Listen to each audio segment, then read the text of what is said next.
Испикская основная школа, ученица 7 класса Джамалова Хадижа Теймуровна. Фейзудин Нагиев, Зичал. Зи Кадим Чал, Лезги Чилин, Мерт Булах, Эсилрин Ирстидет Мани, Рюхтин Ах, Таи Фарин Воздус Так Медяха Е, Гафар Ковок, Велик Исак Дюаха Е, Берсерини, Яванрини, Индусри, Эрмени Türk, Arap Madni Urusni, Veriga Far Tsurur Novun Sağ ama, Lezgi Çilih İlçik ya Şağdağ ama, Kuvat kanana Didedin Laylay diz, Kuvat kanana Şarvili Bala diz, Ve her sagav sakizila Demina, Çagur Novun Süleymana Emina,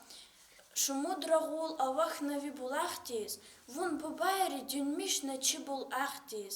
Гартхана дидячилел агвандин, Гюредини, Кубадини, Ширвандин, Джил дидея, вун сези дидедин, Сирлук исмет, зехирдин, бинедин, Заскват кузвай зирюхтин пайдахьявун, Зегюрс, Калхан, Бедвиле даяхьявун, Хвайлху шумуд вас хаин хана, Аллах ни козма сагур хаин хана,